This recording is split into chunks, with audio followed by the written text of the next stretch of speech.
नमस्कार विद्यार्थी मित्रांनो.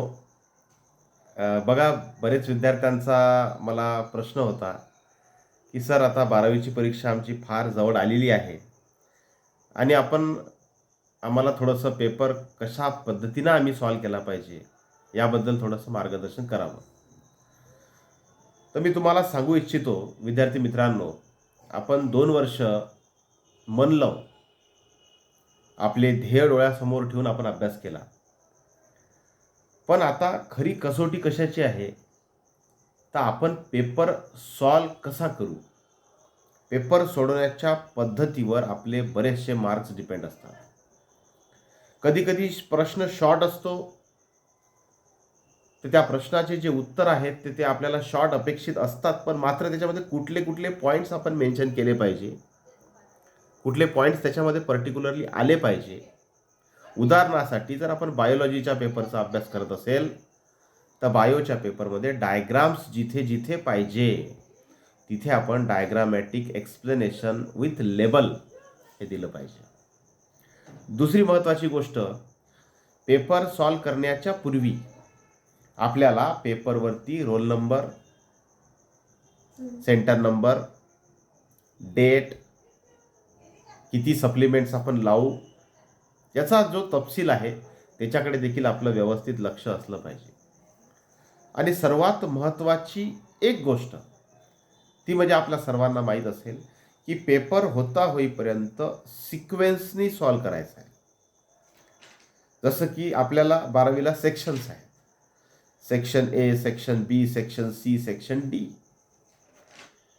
सेक्शन एला आपण सॉल्व्ह करायचं पहिले आणि प्रत्येक ठिकाणी मेन्शन करायचं सेक्शन ए आणि त्या सेक्शनचा क्वेश्चन नंबर. असं जर आपण छान पद्धतीनं सॉल्व्ह केला, तर मला असं वाटतं की आपल्याला चांगले मार्क्स पडतील. दुसरी महत्त्वाची गोष्ट, पेपर सॉल्व्ह करत असताना तो दिसायला सुटसुटीत, नीटनेटका आणि मजबुरीने लिहितो आहे असं नाही वाटलं पाहिजे.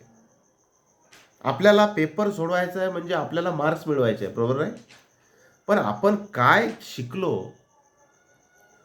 त्याचं एक्सप्लेनेशन आपल्याला पेपरमध्ये द्यायचं आहे, जेणेकरून आपल्याला आउट ऑफ मार्क्स पडतील आणि जबरदस्त पद्धतीने आपण पेपर सॉल्व्ह करू. डायग्रामॅटिक पोर्शन असेल तर डायग्राम पहिले काढायची. डायग्राम पहिले काढल्यानंतर त्या ठिकाणी बरोबर ती सेंटरला घ्यायची, लेबलिंग व्यवस्थित करायचे आणि मग कुठे उत्तराला सुरुवात करायची. उदाहरणासाठी भरपूर आहे, पण ही महत्त्वाची वस्तुस्थिती आहे. केमिस्ट्रीच्या पेपरमध्ये झालं, केमिस्ट्रीच्या पेपरमध्ये तुम्हाला रिॲक्शन्स आहेत. रिॲक्शनमध्ये तुम्हाला बनवायचं सांगितलेलं आहे, की हा प्रोडक्ट तुम्ही बनवा.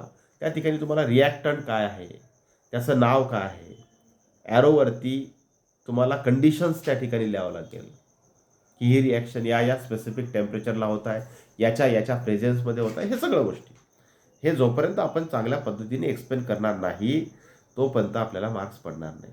आणि ह्या बारीक गोष्टी आहेत. प्रेझेंटेशन, आपला पेपर 3 तासाच्या आत, म्हणजेच 3 तास जो पेपरचा कालावधी आहे, त्याच्या आधी आपला 15 मिनटं पेपर व्हायला पाहिजे.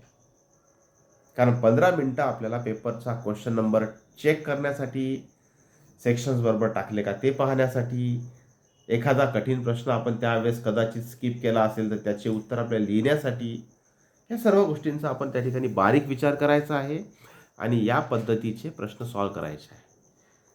ठीक आहे. आणि पेपर सॉल्व्ह करताना महत्त्वाची गोष्ट एकच ठेवायची आहे डोक्यामध्ये, की paper just you have to write the paper for what, की आपल्याला पेपरच असा सॉल्व्ह करायचा आहे की समोरच्या व्यक्तीला आपल्याला नॉलेज द्यायचं आहे. डिटेल पेपर, आणि जो डिटेल लिहिणार त्याला डिटेल मार्क्स 100% पडणार. असो, अशाच तुमच्या ज्या प्रॉब्लेम्स होत्या, या संदर्भात मला असं वाटलं आपल्याशी बोलावं आणि आपलीही तशी इच्छा होती, म्हणून मी पर्टिक्युलरली या ठिकाणी तुम्हाला या माध्यमातून भेटण्यासाठी आलो होतो. आणि व्यवस्थित करा, शांततेनं करा. शांततेनं केलेलं काम आपल्याला जबरदस्त मार्क्स मिळवून देतं आणि गडबडीत केलेलं काम कदाचित आपल्याला मिळालेलं यश किंवा मिळणारं यश मिळू देणार नाही. त्यामुळं शांतीत क्रांती करायची आपल्याला. ठीक आहे. आणि या ठिकाणी मी माझे 2 शब्द जे आहेत ते थांबवतो आणि आपल्याला परीक्षेसाठी मनापासून बेस्ट ऑफ लक देतो. धन्यवाद.